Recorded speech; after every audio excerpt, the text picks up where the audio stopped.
Welcome in to Texas at the Voice of College Football. Got a lot of things to talk about today. The college football poll is out. We got Georgia on the horizon. I don't know about you, B. Ross. This bye week has felt like it's been a year because the Cowboys didn't Man, play this week, Texas didn't play this week, and my Mavericks just fired Nico Harrison. So it's been a long week, man. to say the least. Yeah, I mean, I've been looking forward to this game since the SEC championship last year. So this has been a long bye week. Like, feels like time is moving so slow right now, but we Yeah. are finally here. All right, we're going to start off real quickly. The college football playoff rankings have been updated. Some small movements inside the top 15. So we're going to go and pull this up right here. This is the poll, right? As you can see, Ohio State at number 1, Indiana number 2, A&M, Bama, Georgia. Nothing's changed there. Something new, though. Texas Tech moves up to 6. I don't know about that one. I don't know about that one. Really? BYU. They're good. I mean, Texas Tech is a fantastic football team this year. I'm not going to discount them at all, but I mean, their strength of schedule has not been great. They beat BYU, and I don't think BYU is all that incredible. They lost to an unranked team. Ole Miss is one loss is to Georgia. So I don't know. Well, Texas Tech didn't have their quarterback. Ole True. Miss, True. Ole Miss. You're I right. mean, Ole Miss, you could say hasn't beaten anyone either.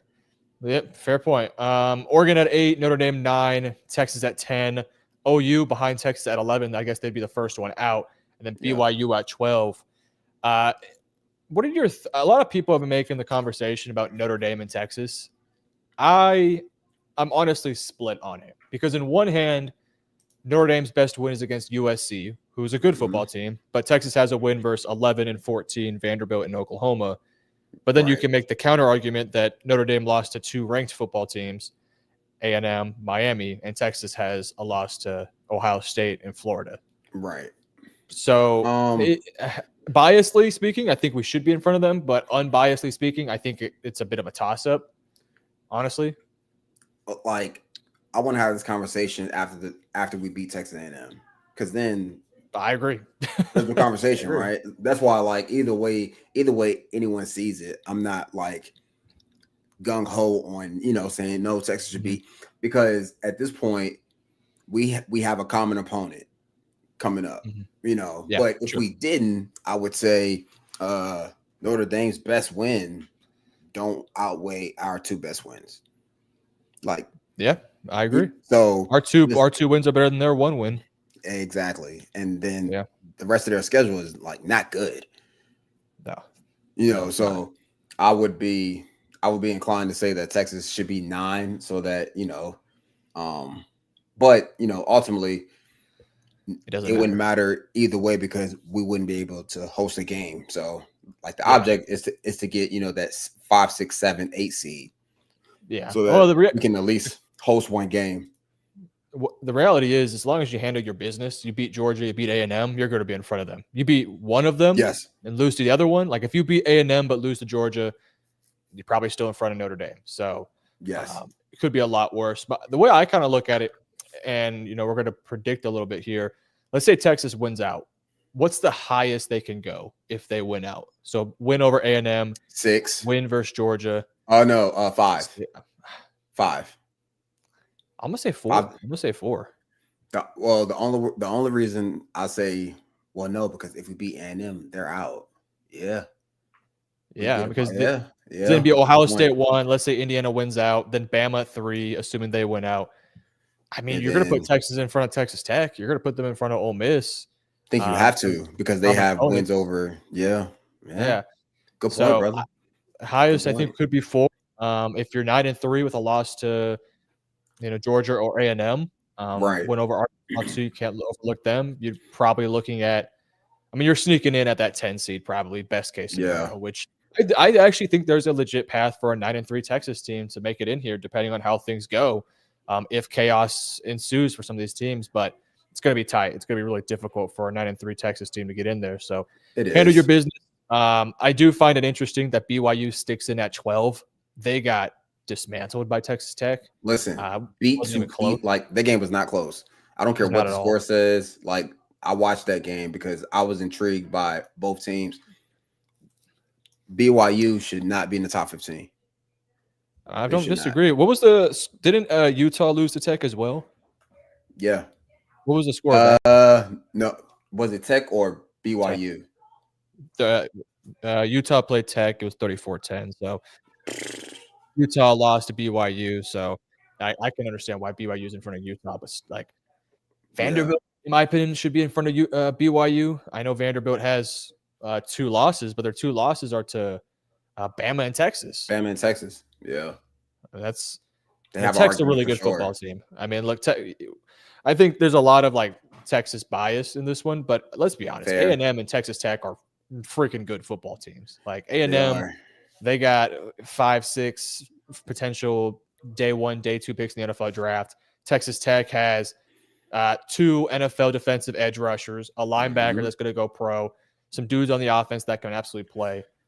They're a good football team. I would love it if I'm interested to see the bracket. I hope that we end up in a bracket where we get to play one of these teams. Like if we end up as like the 11th seed right here, and we have to go through Tech and A&M, that'd be awesome. I don't want to play Tech. I don't either. I do not want to, because for the revenge, for all the history, it could be fun. It could be great. Yeah, but just matchup wise, they are good at what we're not. Yeah, good off the edge, good pass rushers. Yeah, like fast. I do not want to see that at any point. I don't disagree. Like maybe I also later, don't want to see later in the A&M. playoffs. I don't want to see A&M either. They got speed, and we struggle with speed. I don't think we do. I think we so. think we struggle more so versus physicality. And like they're not as physical as like to me, like teams like Texas Tech, teams like Ohio State, teams like Indiana, who can like get real physical with you up front. They worry me. Bama this year, Georgia, Notre Dame to a degree, like they're talented, but they aren't like what they have been in the past up front. To where I'm worried. But it's when you have just 4 like good pass rushers and you have a solid line that worries me, because that can like stop what we're good at, especially on defense. Like if we go up against a competent O line, we're going to get tested. But yeah, I would right now. I would love to play Ole Miss. I would. I don't disagree with you. I would say that type of game. If you take out Miami and USF, like if you just look at the top 10 teams, Ole Miss, which is who Texas would play right now, I would actually really like this bracket here for Texas, because I think Ole Miss they're a good football team. Lane Kiffin's going to make sure they score points. They're not a great defense. They're susceptible, and their quarterback can be taken out of rhythm at times. And then Indiana, you get pressure on Mendoza. We saw Mendoza really struggle last week versus Penn State when they got pressure after him. So true. I would, like Ohio State's a tough matchup. That might be the best team in the country. Yeah. Bama's interesting because they can't run the football, but Texas has shown that even when you can't run the football, teams have been able to pass on Texas. So I would worry about Ty Simpson going up against our secondary that has some good players coming back and returning. I don't mind that Bama matchup. And the reason I say that is because like as talented as they are, like we struggle. It's Mississippi State really exposed that we're tired. Like that tempo got on our ass. Bama doesn't play like that. Bama, slow, takes their time, they're slow. So that gives our guys time to rest, honestly. And I think we can match up with them at some point.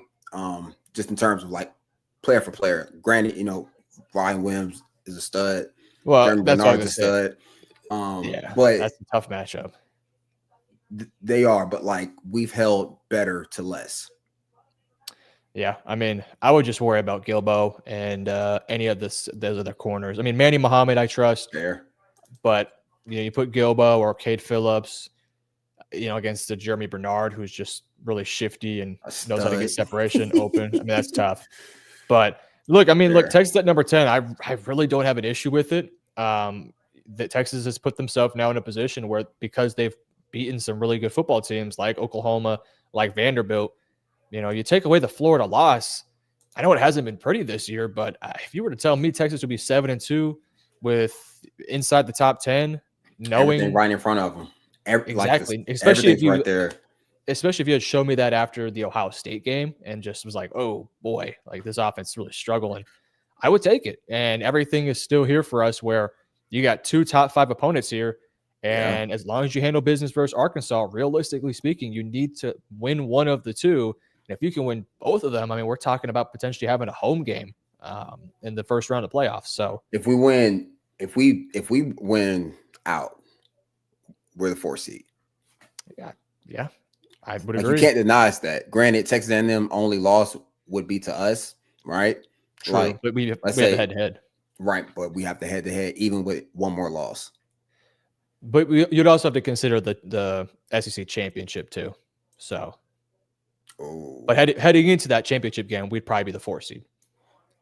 Yeah. And would we? I don't know what would get in though. I don't know. That's because I don't know how that's going to work. We would only have one loss to Florida in conference play. Texas A&M will have one loss to us. So Bama would be in. Georgia would have a loss to us and Bama, so they'd be out.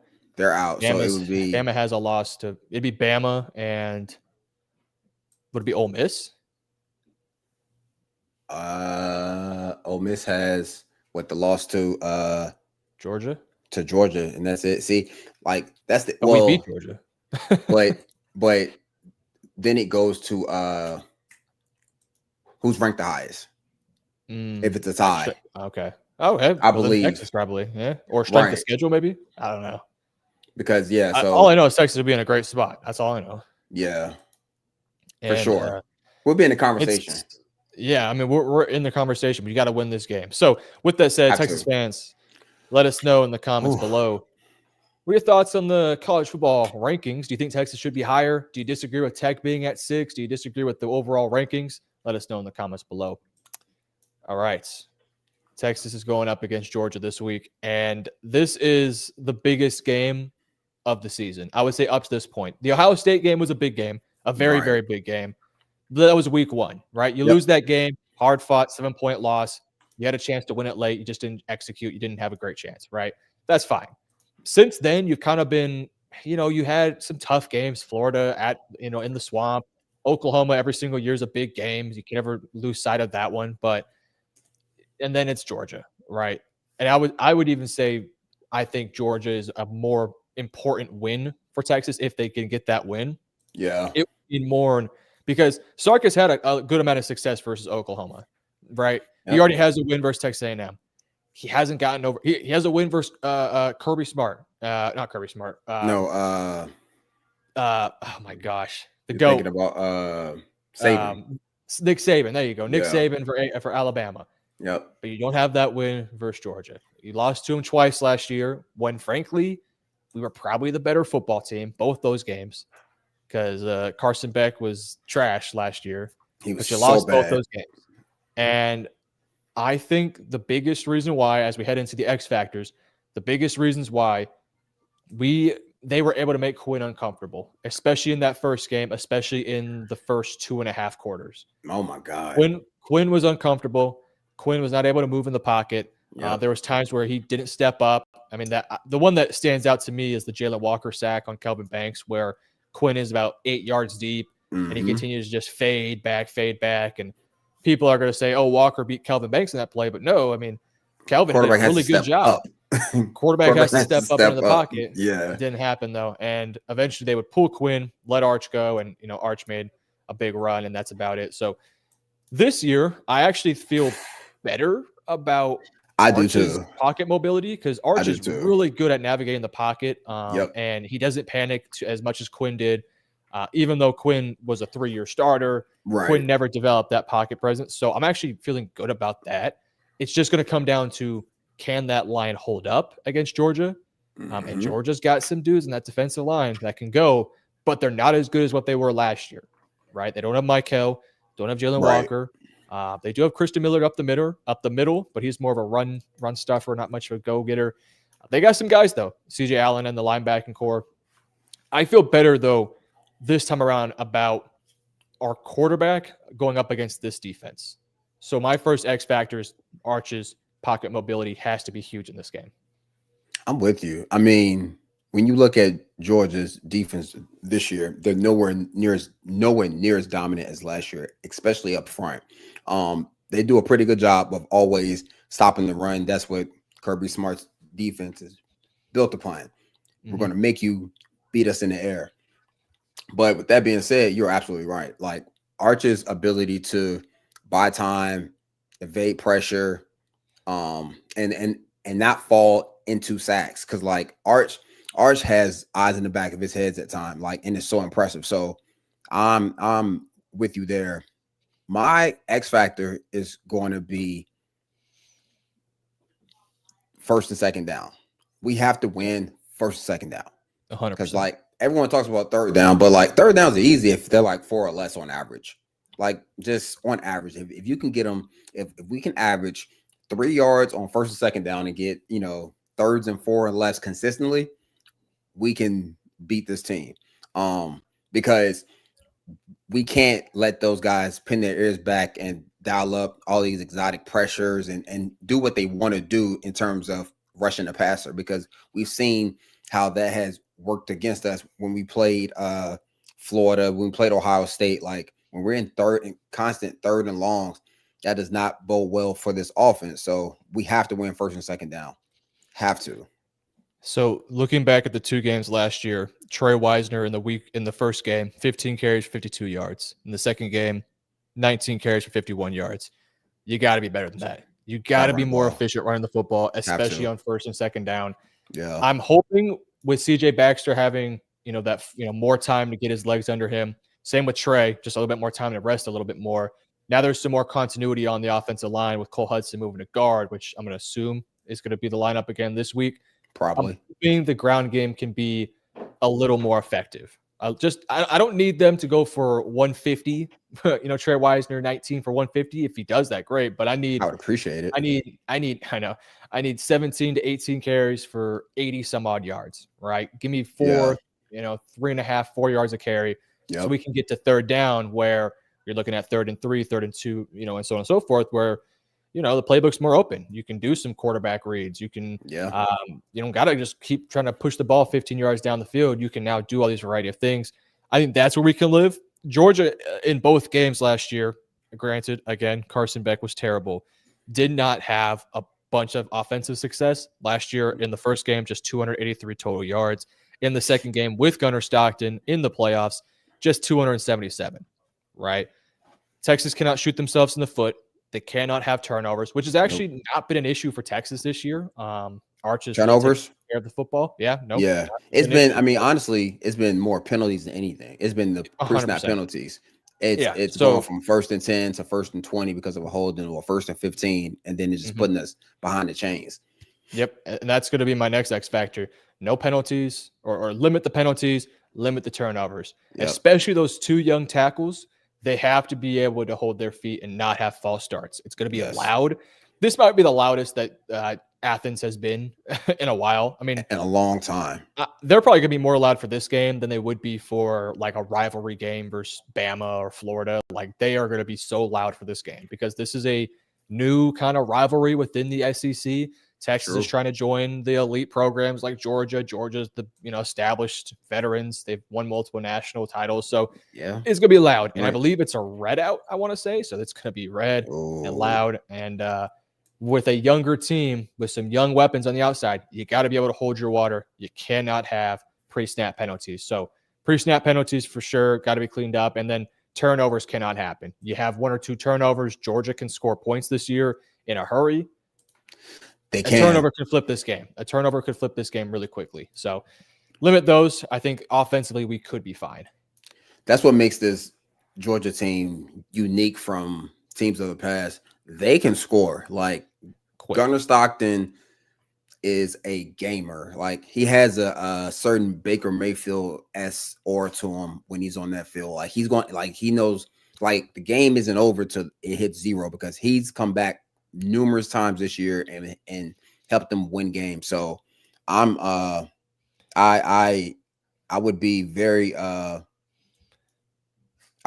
pleased if we can, if we can hold them under 24 points, 27 points, somewhere in there. Very nice. That would be ideal because I think that's the sweet spot for this game. I think 24 to 27 points is going to be the sweet spot. And if it's any more than that and it becomes a shootout, I'm worried. Yeah, I don't know why. I have really high hopes for our offense this game. I'm more nervous about the defense, not necessarily the front seven, because I trust the front seven wholeheartedly. I worry more so about the secondary going up against, and it's not like Georgia has these super elite weapons, but they do have some dynamic guys. Zachariah Branch is an absolute mismatch because of his speed. Yeah. Colby Young's good. They have two really good tight ends. Oscar Delp could be in the NFL in a few days. Lawson Lucky, or not a few days, a few months. Lawson Lucky, really good player. They got some weapons on the outside that, I don't know if they have like what A&M has. They don't have those guys. No. But Zachariah Branch and his speed is a difference maker. So making sure you tackle him on screens, make sure he gets a little bit banged up would be nice, because if that guy's feeling himself, it's gonna be tough for Texas. So if I'm gonna go with another X factor defensively, got to be able to tackle in space. Can't have missed tackles. It feels like as of late we've had some missed tackles. Got to clean that up, especially if you're going to see Grayson Littleton out there, especially if you're going to have some guys who are banged up. Can't have missed tackles, because if you have them on a 3rd and long and they're throwing a drag or something like that underneath and you miss a tackle, they couldn't convert that first down. So you got to be able to make open field tackles. I trust Anthony Hill. I trust LaFau. I trust all of our defensive linemen. I got to trust the secondary to make those tackles.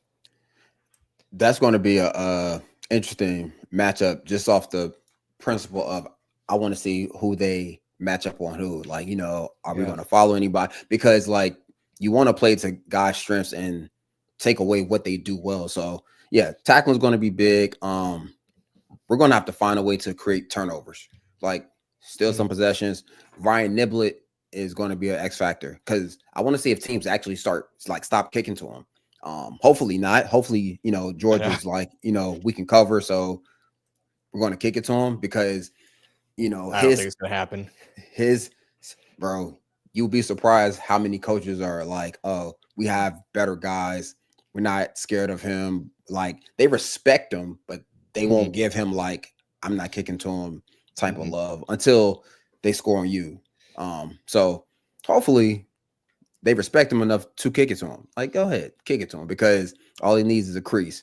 Like, this game is going to come down to the like cliche things, but the defense is going to have to find a way to steal possessions. Texas is going to have to find ways to like steal possessions, to get 2 or 3 extra possessions, control the ball, because that Georgia offense is explosive. Granted, they're not like really efficient at running the football, but they can create big plays in the run game. They can create big plays in the screen game. Back to what you said, like, they know how to make guys miss. They're strong. They're explosive. So that Texas defense, to your point, tackling, leveraging the football, like everything that we didn't do versus Florida that showed up on tape, like, we got to make sure that we do just the simple things so that we have a higher chance of success. So, it's going to be a challenge, though. I'm looking at the numbers here. Georgia on the offensive end run the ball about 57% of the time, which is in the top half of college football. They pass the ball about 43% of the time. So, not necessarily the most balanced team in football, but Gunnar Stockton's a threat in the ground game. He has been pretty efficient throwing the football, just under 70% completion percentage, only 2 interceptions. It's a decent running football team. They got 2 guys, Nate Frazier, Chauncey Bowens, that are pretty good. Gunnar Stockton is always a threat with his legs. Gunnar Stockton is kind of like, he's kind of like maybe like Sam Ehlinger in a way, in terms of just being that dual threat guy, gritty player, willing to put his body on the line, good leader. I can see that. Fits the culture. I mean, Gunnar Stockton has Georgia written all over him, just like Sam Ehlinger had Texas written all over him. So kind of remind me in some ways of him. I think Sam was a better player, but I think Gunnar's well on his way to being, on that same path. People have compared him to the TCU guy who led them to Max Duggar. Yeah, I've seen some Duggar comparisons, and I can also see that one. Just again, willing to do it all, physical playmaker. So Gunnar's a good player. We saw him last year versus Texas, and he's a different player today. So expect a different guy. If we can have pressure put on Gunnar Stockton, limit the ground game, and really force Gunnar Stockton to, make some high-level reads, I think you can find some success. I'm hoping the secondary starts to play better now that you get a healthy McDonald, a healthy Taft back.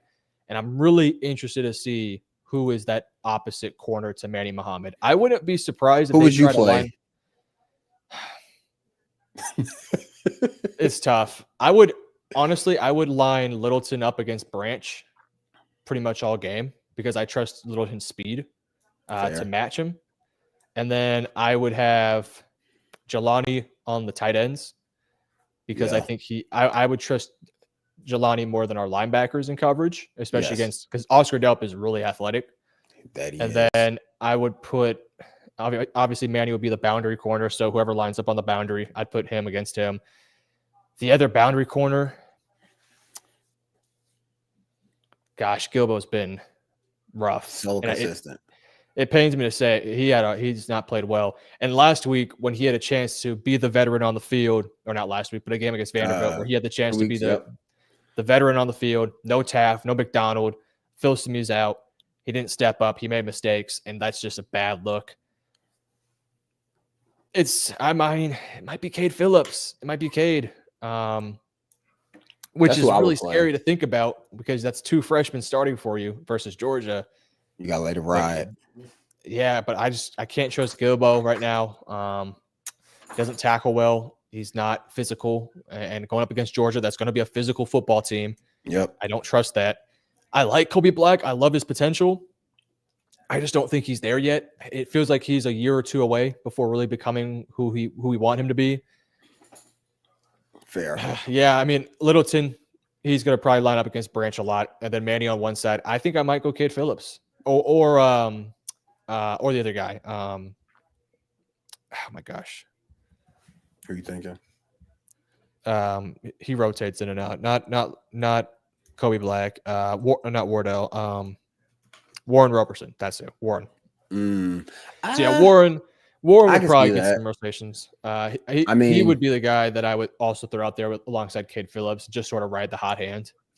That's what I would do. Like have a plan, but if one guy's playing well, let him play. And you know what I mean? Because once guys get in the rhythm of the game, like the worst thing you can do for a guy that's supposed to be rotating in and out is to actually rotate him in and out as he's making plays. If a guy's making plays on the ball or, making good tackles, stops on third downs, PBUs, good coverage, you do not rotate him out because it messes with the flow of the game in ways that's like it's low key hard to recover from, honestly. Yeah.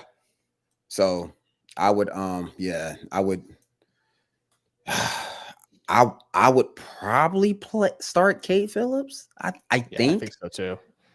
I think he's really solid in coverage, really smart player, and he's long and rangy. Yeah, and like at the least, I know he's tall, he's long, he's athletic, like he can compete downfield.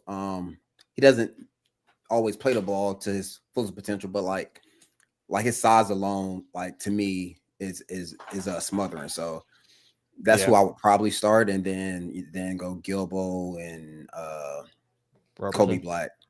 Yeah, Kobe Roberson. Yeah, Roberson. Like I don't know because they've had 2 weeks now, essentially, right? They had the bye week, and then they had this week of practice to kind of see who's going to be that guy. So it'd be interesting to see how that all works and who they trot out. I think they'll trot out Gilbo first, just to sort of, because he's the vet, he's been there. I think he'll probably play the first drive, and then afterwards, I think they'll throw Phillips out there.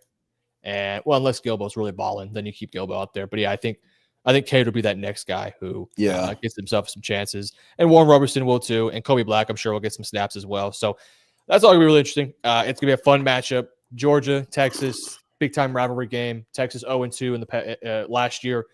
Heading into a big game, some big time games here. You guys let us know in the comment section below who's going to win this game and who are your X factors. All right. Next up, Steve Sarkisian's record versus Georgia. It's not been great. Last year, obviously, 2 games versus Georgia. We lost the first one 30-15. Lost the second one 22-19 in an overtime game. Second game was with Gunnar Stockton. First game was with Carson Beck. Well, the first one was the second one. I think Beck was in there for a little bit too, then had the injury. So it's Yeah. tough. 2 big losses last year, and the narrative around Sark has been that he doesn't win the big ones these past few years, which I think is a little bit unwarranted because he's won some big games, but didn't beat Washington, didn't beat Georgia. He may have some big time wins on his resume, but But has not been able to take that full next step yet. This would be a really big game for him. Even yeah, for beyond the sure. play on the field, in recruiting as well, because we've seen Sark go into Georgia and get some really talented players. The linebacker, the interior defensive lineman last year, both big 5-star guys. James Johnson, got him on the Yep. team. Some big names from Georgia. But you can't lose to Kirby Smart again. You can't lose to Kirby. I mean, that would be tough. 0-3 in the 3 games the past 2 years would be a tough way to start. So, number one, Biros, what are your thoughts on the history between Kirby and Sark? Obviously, used to coach together at one point.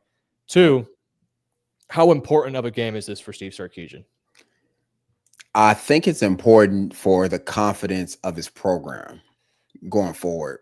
More so than it's important in a moment, of course, but I think it's, to your point, for like recruiting in the future and just in confidence for himself. Like, he knows he's a good coach, but when a coach has your number or a team has your number, like, that's hard to get over. And like, to your point, like, they know each other, like they work together. So it's like, Kirby is in his head a little bit. And so I think this is like utterly one of the most important games for him, especially with a team that's not as talented as teams have been in the past. So it'll be telling, honestly, man, just to see how prepared this Texas team is. Like, this game is going to speak more volume into who Sark is as a coach than any other Georgia game in the past.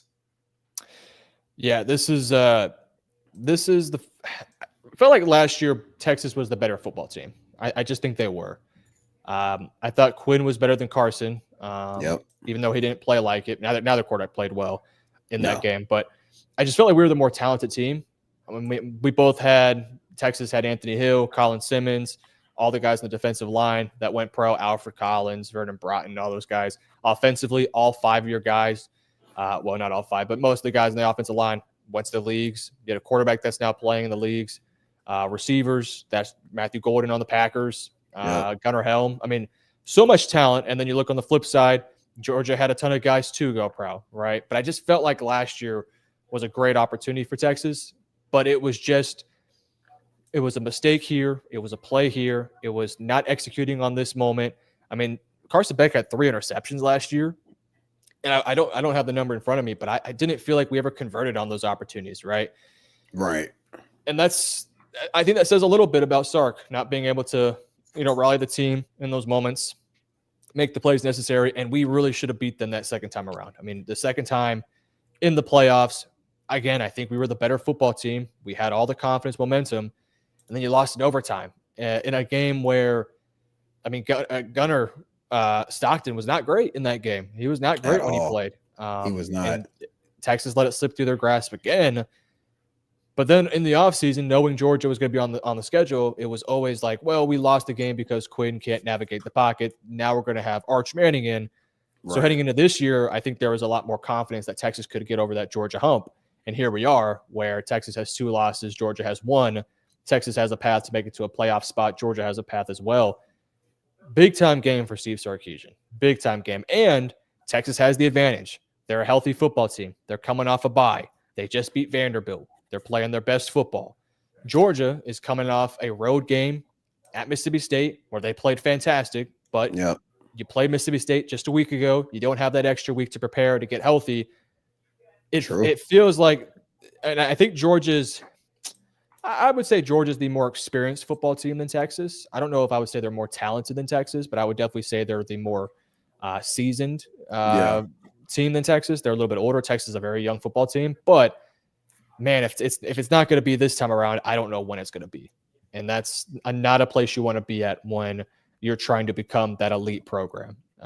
So that's why I think it's a big game. So it's a big one for Sark. You got to get this one. In terms of, did you hear about Kirby texting Sark?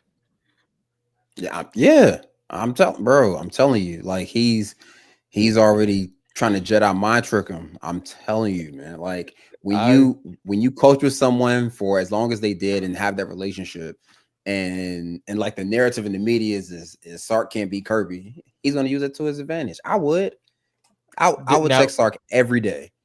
was there ever a time when you were either in college or the NFL when you were like, man, I got this matchup versus this receiver. I'm gonna get in his head. I'm gonna shoot him a DM or something like that. I'm gonna send him an email. Did that ever go through your head at any point? In college, I thought about doing stuff like that, but it just if I knew my matchup well enough, I didn't even care because Yeah. I was prepared. Like I was more so focused on the initial plan and then what they're going to do to counter what I'm doing. So Sark right now, has this first 15 play script already Yeah. drawn up, thinking about it, Mhm. right? That's not where the game is won. It's the 4 or 5 drives after that in terms of how guys are performing and how are you adjusting to what Kirby is throwing out, because I guarantee you, and Georgia doesn't even do it that much, but I guarantee you we're going to see it. They're going to send simulated pressure. They're going to send a second level blitzer and drop a DN somewhere because it's been done since week 1 versus Ohio State. Mhm. Like we haven't gotten off our film. We've given up sacks. Arch has thrown into it a couple times as if he doesn't know where the coverage is, and all they're running is cover 3 or cover 2, but they're disguising it well. So yeah, I mean, if I was Kirby Smart, I would text Sark every morning when I get up, and I wouldn't say nothing crazy. I would just text him, let him know that he's on my mind. Yeah, shoot him a text of the breakfast you're eating. You got some eggs, Oh my some bro, bacon. like Just shoot a little something. photo of it, send it to him. that'd be I'll take a incredible. selfie with the G in the background. Like Yeah, I'll be doing all kind of petty stuff just to keep him on my mind, like, or let him know that you're on this my mind. is. I'm thinking about Oh you. yeah, oh yeah. What Matter do of you fact, think from I this would text comment? that. What do you think of this comment from David Keith Williams? Texas will not continue to beat Georgia for 5-star recruits without beating Georgia on the field. Yeah, I think there's some merit to it for sure. Yeah, that's. I I mean, think that's each like recruiting is 40% different. true, because Texas has Yeah, money that Georgia doesn't have. So yeah. at the end of the That's a day, short way of saying it. Texas got a little bit more money, yeah, and so a lot of times recruiting comes down to if it's an in-state player, like if you're competing for a guy in Georgia, does that guy want to stay in Georgia or does he want to go ex- elsewhere? exactly. Like I grew up born in Texas. If I was a 5-star recruit, maybe I don't want to live in Texas my whole life. Maybe I want to go live in Oregon and play over there. Like Right. there's guys who are just like that. Look at DeCorian Moore, who I don't know where he grew up in, but grew up around in the South and then didn't want to play at Texas, didn't want to play at LSU, made his way over to Oregon. So All the way sometimes in there's just Eugene. guys like Yeah, that who it is. don't want to I was live in like that. Georgia. So, but it definitely I helps. I mean, it definitely helps if I mean you lose to Kirby. Kirby's going to have a whale of a pitch for a guy who's considering both. If you got a 5-star who has Georgia, Texas, and somebody else in the top in his 3, top 3. Yeah, all Kirby has to say, I'm 3-0 over Sark, and Sark's gonna have to just, here's a little bit more money, but that's like that. the only pitch becomes, you can help me beat him. Get him, yeah. That That's would the be the only pitch pitch. you got, which is like, you sound kind of desperate.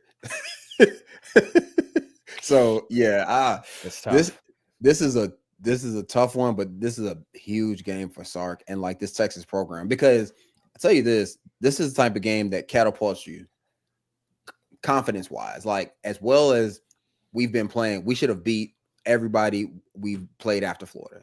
No questions asked. I don't care what anyone says. I Right. agree. So, but beating a Georgia team who's ranked 5th in the country, who's just as talented on paper, playing some really good football, you beat them. It it brings on a different sort of confidence that I don't think this team has had in a long time. So, whew, looking It's gonna be a forward to fun it one. though. Texas fans, let me know in the comments below. What are your thoughts on Sark versus Kirby? Is this a big thing, or are we making a big thing out of nothing, or is this real? All right. It's week 12 of the college football season. Texas sits at number 10 in the poll. I'm going to go through every single ranked game, B. Ross, and I want you to tell me who are Texas fans going to root for. All right. Number one, Clemson, Louisville. Who are Texas fans going to root for? Louisville. I don't think anybody likes Clemson. Just out of spite. Yeah, I'm with you. Yeah, just out of pure spite and Dabo has done enough for people not to like him. That's fair. Yeah, I don't disagree with you. All right, Minnesota, Oregon. I think you got to root for Minnesota here. Yeah, yeah. It's either that or like the tough thing with Oregon's a one-loss team. If they lose another one, they're going to be a two-loss team. The question would become if Texas is let's say Texas loses to Georgia or A&M, they're a three-loss team. Are you going to put a two-loss Oregon team in whose best win would be USC? I think they have on their schedule. No, USC. Yeah. If assuming they beat USC or who did they just beat? They just beat Iowa. I mean, a game-winning field goal, I want to say. So, or game-winning touchdown drive. Great play by Dante Moore. It's tough. I mean, it definitely helps your case if you're Texas, if Oregon were to lose. So I would probably want Minnesota to win this game. And Minnesota's a tough team. They are. Like Texas needs, or Texas fans should want a bunch of two-loss teams, and we just win. Because then our worst loss doesn't look that bad. Yeah. Like the Florida loss doesn't start to look that bad. And you don't know where one loss can like send a team in terms of spiraling. Oh God. You just never know. So yeah. I will be rooting for Minnesota. Wisconsin, Indiana. I think Indiana. I want to see them win out so they can go up against Ohio State. Yeah. I want to see them I want to see them blow Wisconsin out, take the starters out early. Like I want them fresh in the Big Ten championship. Big game here, USF versus Navy. USF is in the playoffs now because of the loss or because of Memphis not being great. I'm gonna say something that's probably unpopular. I don't think a Group 5 team should get an automatic bid without certain qualifications. I agree. Like they should be ranked in the top 25 or minimum top, let's say 17 or top 16. And then, you know what I mean? Like they have to, you just giving them a spot because they're the best of the teams that aren't a Power 4 school. Like, I don't like that. Like that's a consolation prize to me. Yeah. Cause South Florida's got some big time wins on their resume, but they've also got some big time losses too. Right. So when they played a real team, they got blown out. So why would you want to put that on TV opposed to adding, I don't know. I just don't like that. I'm not against it. Arizona, Cincinnati, not a big time one. I guess Cincinnati winning would be cool. South Carolina, Texas A&M. You probably want A&M to win that one. No, because you want them to be as good as possible heading into that big matchup versus Texas. I don't know. Part of me, I want them to lose, be struggling down the back stretch. Yeah, maybe shake their confidence a little bit. Yeah, fair enough. Notre Dame, Pittsburgh. This is easy. Pittsburgh. Come on, Pittsburgh. Come on, Pittsburgh. Need one here. A good football team. They do. They're ranked 23rd. It's actually a big time game for Notre Dame. So we need Pittsburgh to win that one. Michigan, Northwestern. Definitely probably want Northwestern to win that one. Yeah. Because Michigan's two-loss team, if they beat Ohio State, they're going to have a real conversation. They are going to jump a lot of teams. Yeah, they are going to have a real conversation there. So that's where us winning out is pivotal. Mm-hmm. I agree. Because if Texas is a three-loss team and Michigan beats Ohio State, they're probably going to jump Texas. So assuming they beat the other teams too. So yeah, exactly. Going to be rooting for Northwestern here. Iowa or USC? Definitely Iowa. Definitely. Because if USC wins out, they're going to have a win versus Oregon. It's kind of like the same conversation with Michigan, where it's like they get that win versus Oregon, they're going to have a real conversation to be in front of Texas and OU. Well, the saving grace for Texas is if we went out, we make the SEC championship. Those teams don't make the SEC champion. I mean, the Big Ten championship. Yeah. Well, if Texas wins out, they're going to be in no matter what. But I'm thinking, what if we lose one? Right. Then that's going to be tough. Those teams are going to jump us. For sure. Yeah. Virginia Duke, not a big one. Virginia, let them get the win there. Oklahoma, Alabama, boy. There's two ways of thinking about this one. I'd never root for Oklahoma. Not happening. But if Oklahoma wins, that makes Texas win look really good against them, especially if Texas also beats Georgia. Fair. And if That's OU wins, if Oklahoma wins, then Texas is in a really good spot to make the SEC championship game too. Oh, I hate that you're right. I know. So we low key have to root for Oklahoma because, to your point, now and like we beat the brakes off Oklahoma. It wasn't a close game, field goal. No, we beat them like it was nobody's business. Walked off into the sunset, and if they go into Tuscaloosa and beat them, that makes our win and we beat Georgia on the road. Yeah. Then and honestly, we could be a 3-loss team. Then. Well, the issue if you're a 3-loss team, unless it just depends what Oklahoma does, right? Yeah, that'd be tough. I honestly, I'm fine either way. If Oklahoma wins, it helps. If they don't win, it won't hurt our win too much. I'm just hoping that Oklahoma keeps it competitive. If they can keep this one close, Oklahoma can't get blown out. Yeah, I agree. Which I don't think they will because Alabama isn't. They don't blow teams out. No, like they just know how to win. Yeah. App State, James Madison. I don't care. James Madison, get you a win. Tech, UCF. I mean, UCF, right? Or do you want Tech to win out? Because if let them keep winning. Let Tech keep winning. Honestly, I don't think it helps or hurts us either way because you're talking about a team that's going to be in the Big 12 championship regardless, and if they make it to the Big 12 championship, they're going to play BYU again. So, true on a neutral site, right? It's just like just let them keep winning, win out, stay ahead. Because if we beat Georgia, Texas A&M, Arkansas, we're going to jump them anyway. It doesn't matter. Yeah. Even with 2 losses, we're going to jump them because we have more quality wins. I agree. NC State, Miami. I'm going NC State. I just don't like Miami. I don't like Carson Beck because he's so overrated. I don't either. He's so overrated to me, and I just don't see it. And as a scout, that bothers me. Yeah, we're going for NC State here. Georgia Tech, Boston College. I like Georgia Tech. I do like too, but down there. Is there an ACC automatic bid? Yeah. Okay. Well, if there wasn't one, I'd go Boston College. But if there, I think there is one. So I guess Georgia Tech, sure. I would rather see Georgia Tech make it than Miami. So I'll go Georgia Tech. Yes.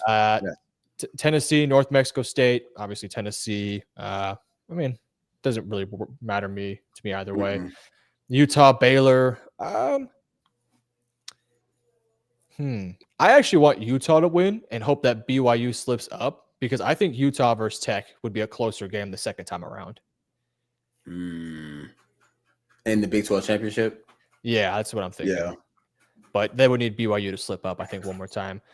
Although Utah has a loss to BYU and Tech, so I don't know. And Tech, right. Yeah, so. They have 2. I still want Utah to win that one just to give themselves a chance. Florida, Ole Miss. Oh, yeah. We're going for Florida. We are Gator fans this week. We are big time Gator fans this week. Mm-hmm. And they play. Didn't they bench him last week or 2 weeks ago? I think they benched him. I believe they did. Yeah. Oof. Brutal. Not a good look. Not a good look. I really wonder if he transfers after this year. Oh yeah, bro. You know how many teams will take him? A lot of teams will. Oh, Auburn. Yeah. Oh boy. Auburn would pay it back. Because you got to think, if you bring in a quarterback and then you pay the receiver, now he stays in school, you give him a quarterback, find the right head coach. Who knows? Fair enough. All right, next one. Well, Texas, Georgia, going for Texas, of course. Ohio State, UCLA. Listen, this is a sneaky game. This UCLA team is a different team since what's his name? It's They fired the head coach. They put the new OC went crazy. I can't remember his name, but he started going nuts. bro. He is calling like some great games, and like they're playing inspired a little bit, and it is impressive to see. So like I still think Ohio State wins, but I think this game would be a lot closer than like people think because they're not a bad football team, and Nico's playing some really good football right now. True. So yeah, I mean, but do you want UCLA to win this game? I'm not gonna lie, For I'm the all for chaos. chaos. I'm all Yeah. for the chaos. Oh my Yeah, god. for chaos. You For talking chaos. about messing up Yeah. the bracket? Oh, let's go. Like, Let me throw a hypothetical at you real quick. all right. UCLA upsets Ohio State, Mm-hmm. and then Michigan beats Ohio State. The chaos at that point, because they wouldn't make the Big Ten, would they? No. It'd be Hold on. Michigan, Hold on. right? Because that'd be 2 Big Ten losses. Yeah. It'd be Indiana is a Michigan. lock for sure. It'd be Michigan versus Indiana, if I'm not Oh mistaken. boy. Yeah. That would be If chaos. And then if with they lose to Ohio UCLA and Michigan only has one loss. Indiana has none. USC only has one. Oregon has one. yeah. But they So play each other. Well, then the winner would make it then, assuming one of them wins out. Right. Tough part would be that Texas has the loss to them. So it's like if Ohio State's a 2-loss team and Texas is a 3-loss team, We're not getting that. we're not getting in. But We're not if getting we in. win out, Ohio State is going to be probably out, which sounds crazy. Yeah, but UCLA could win. I think Ohio State's going to win this game though. I do too, but this game would be a lot closer chaos. than people think. Like if this game is like within 10 points going into the fourth quarter, I wouldn't be surprised. If it's a blowout, I wouldn't be surprised either. Like it's one of those games where I think it's going to be really close for a long period of time, or Ohio State would just be dominant and blow them out. And that's kind of what Ohio State's done the past couple weeks, where they're just kind of first half they're up by like 14-0, 14-3, and then just put a beat down on them in the third and fourth quarter. That's kind of what they've done. Last one, BYU, TCU. TCU's been really quiet this year. I feel like I haven't said their name at all this year. Not since BYU's been good. North Carolina. Well, I mean, right. I know the high school team down the road probably could beat them. They are not a good football team, but yeah, I think they play in Provo, so I would like to see TCU win this one because I want to see Utah versus Tech again. That's what I really want to see. I saw enough from BYU versus Tech. They're not going to win that game if they have the matchup again. Nope, they are not good. I would rather see Utah have a shot at them, and I like Utah this year. I think they're a really good team. So I'm a root for TCU, but BYU has a good shot there. I think TCU wins. Oh, really? Yeah. TCU's Josh Hoover? I like Hoove. Yeah, I mean, I do. They have some losses on their resume. They've lost to Iowa State. They've lost to Kansas State. Lost to Arizona State. They've lost to all the states on their resume. So BYU, I know. Not a state school. We got a chance. Not a state school. We got a chance, baby. David Keith Williams. Florida was just motivated against Texas and were as healthy as they might have been all season with a purpose of trying to save their head coach's job by beating Texas. I don't disagree with that. But Texas is the more talented team, better team. Should not have lost that game no matter what. Even if you're going up against a hyped up football team, you got to win that football game. Have to. All right, guys, let us know in the comment section below. What teams are you rooting for this week? All right, Ross. Let's see. What else did David say? Beating Georgia will legitimize Texas, with Texas needing overtime to beat both Kentucky and Mississippi State. Texas is not really legitimate in the eyes of the CF of the college football world. I think Texas win versus Vanderbilt helped legitimize them a lot. A whole lot. Because it really did. Vanderbilt is a good football team. And people, like the quarterbacks are getting a lot of love. The tight ends, the pro prospect, that's a well-rounded football team. And Texas, for the most part, manhandled them. Destroyed them. Let them come back late. So I think that helped in the eyes of the voters or the committee. But yeah, a win versus a top 5 team would absolutely help. Say, okay, Texas is here. Yeah, I mean, at least temporarily, because because then we still got to turn around and play Texas A&M 2 weeks later. So 100%. Yeah, I think that with a it grain would of definitely salt. help legitimize them as a contender this year. The win versus Vanderbilt, made them, a feisty team that might make the playoffs. If you beat Georgia, there's going to be some conversations about Texas winning a national title this year Championship. if you Yeah, can beat exactly. Georgia. So Yep. it would legitimize Texas in that way, I think. Let's see what else. I think the best position or the best option, this is talking about the cornerback opposite of Manny, would be Grayson Littleton, and then moving Gilbo to the nickel. As athletically gifted as Cade is, I cannot see him starting opposite of Muhammad right now. Boy, I I'm not love putting Grayson Littleton. outside. Yeah, I just worry about I am that. not putting him outside. He's young That's player. He's athletic as hell. He's not a big physical guy though. no. And And I love him Georgia in the has some. slot. Yeah, right. And Yep. that's where he's played out the entire year, and he's done a great job there. So I just think next year you can have the conversation against Georgia. I think it's a little rich. Yeah, I'm not starting Grayson Littleton on the outside. One, because he still panics with the ball in the air, and they will take advantage of that.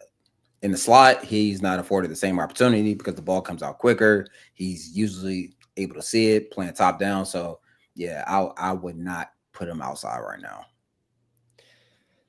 All right, David, again, Texas rushed for 166 versus the number 5 run defense, Ohio State, 136 yards against the number 4 run defense, OU, and 100 yards against the number 27 run defense, Vanderbilt. Well, I guess that is kind of when you think about our best offensive line games, they've been against the best teams. Against good teams. It makes no sense. But against the bad football teams, UTEP, horrible. Sam Houston, and San Jose State, Florida, we do the bare minimum in terms of rushing production. Make it make sense. I mean, here are these numbers. So against Ohio State, Wisner had 80 yards. He was our leading rusher. Against San Jose, 64 from Baxter, 67 from Simon and UTEP, 62 by Clark against Sam Houston. Arch Manning with 37 yards was your leading rusher versus Florida. 37 yards Wisner against Kentucky, 41 yards against Mississippi State. But against Ohio State, you got 80 from Wisner. Against OU, you got 94. Against Vandy, you got 75 from Wisner.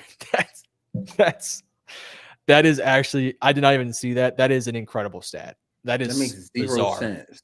That is weird. But that actually, I guess, suits well for Texas the rest of the way because they got Georgia and A&M, who are two really good defenses, and two great offenses. If you can run the football, if Texas can run for 120 against Georgia, like I will really feel good about Texas's chances at that point because that means assuming that Arch doesn't have turnovers, assuming things like that. If you're a balanced football team, if you can run the football first, have third and shorts, that means you're running the football well. That would be a great sign for me. So that's an incredible stat. What else? We got to be able to run the football. Just to keep them honest. I'm talking about we don't have to, have 150 rushing. That'd be nice. But if we run north of 90 yards as a team, average 3.5 yards a carry, I'll take it. I will gladly take it. And we have to use arch legs. Yeah, this is the time to unlock them. If there's ever going to be a time to fully dive into it, that could honestly be sort of a way to keep Kirby on his heels. Just more quarterback designed runs. So that way Kirby can't just keep setting these exotic blitzes. You start doing that, we start taking advantage of him. David says Georgia was motivated at a level last year for some reason. Texas was just not prepared for it in the regular season game against Georgia. However, Texas was better than Georgia in the SEC title game. If you're not prepared for a Georgia game, something's not right. Yeah. So that's what I'll say. I don't think it was preparation as much as it was just guys didn't play well. That's part of the game in itself. It's some weeks guys just don't play well or they get beat by the guy across from them. They get paid too. That's what teams say or guys say on the sideline. You give up a catch. Oh shit, he get paid too. I was in perfect position. I don't know what else to do. So I don't think preparation in terms of like the game plan was an issue. I just don't think good players played up to their full potential. Ability. And Yep. yeah. Longhorn Nation discussing the CFP will be much clearer this time next week. Texas will either legitimately have a reason to discuss the playoffs or they will not. Yeah. Yeah. 100%. That's very true. If you lose 100%. to Georgia, your path becomes very narrow. Then it's just, but again, if you lose to Georgia, it's just, can we beat A&M? Can we beat Arkansas and give ourselves a chance? Right. That's going to be the next conversation. You got to stay in the conversation then. Yeah. Honestly. But like it's not about win this game, if you're feeling good, as long as you don't slip up versus Arkansas. Win this game, take care of business versus Arkansas. And all right. Go in, and then we get A&M at home, I believe. Thank God. Right? Like, because the 12th man, let me tell you, it's a couple places I've played in where I was just like, yeah, this is different. Death Valley, LSU is the only Death Valley. Clemson is cool, but LSU, Penn State, the Big House, Michigan, the Horseshoe, and the 12th man. The 12th man was by far one of the you ever been somewhere and you feel like your heart, like of course you can feel it beating, but it's so loud I'm like, oh my God. I know. I'm just on the sideline trying to work. I put my books up. You know what? I can't focus like this. I can't do it. It was so loud. So thank God we get to play at home. I know. And we play much better at home as of late. And like conference play, we're playing good football. So I'm encouraged. That's why I'm worried about this Georgia game, because it's going to be at Georgia, night game, spread out versus a motivated team that's tough and gritty. That's tough. But I mean, you saw them last year in your own home, and you got embarrassed. We were throwing trash on the field at one point. Yeah, it's terrible luck. And then part of me, like. And I know Kirby isn't saying this because, he's saying, this is a good football team. Don't be fooled. I hope some of those guys are just lulled to sleep. Like, oh, they're not that good. This isn't Texas of old. I hope that's the conversation. I really do. I hope so too. That would definitely help Texas' case if they're not fully ready for this game. But if they are, which I know Kirby, I'm sure he's going to have them boys ready. Man, he's probably going to. And it's a really easy pitch to the team. Yeah, it's a really easy pitch. Don't let them have any confidence. They beat us in recruiting last year. They took some of our guys. They want to be the big dogs. We are the big dogs, all that stuff, right? And then Texas, to me, I think Texas has a really easy one too. Just throw the game on. Show all the highlights of it. Quinn Georgia just whooping your ass. Yeah. Piss them off. That would be how I would do it. But true. We'll wait and see. All right, guys. Oh, B-Ross, anything else you want to bring to the table? No, man. I'm excited for this week. Yes, I'm nervous I'm playing. I never got nervous during games or week of it. I never got nervous. Always got pregame butterflies, but I never got nervous. I'm nervous as if I have everything riding on this. So may or may not lose my voice. Yeah, I'm more nervous for this game than I am the Ohio State one. I knew Texas was going to beat Oklahoma. I wasn't too worried about that one. Yep. I feel good about Texas versus Texas A&M, especially if we beat Georgia. I do too. But this one's oh boy, this is tough. This is a tough ask. But if we get the win, man, it changes things really quickly. The narrative around Texas changes from what we are now to party in Austin. They might be it. Yep. All right, everybody. Really quickly, if you guys want to see more from us, we're going to be live on Saturday for the post game live stream, and then Monday you guys can check out our other live stream. We have Matthew and Gerald do great content over there, and then on Tuesdays 7:00, me and B-Ross are always going to be here. So make sure you guys check it out. You guys can check us out on YouTube. You can find me Metro Sports YT on X, all that stuff, and then B-Ross you can find him on TikTok, IG 1b.ross. All right, y'all. Appreciate you guys being here. You guys have a good day. Per usual. Hook 'em.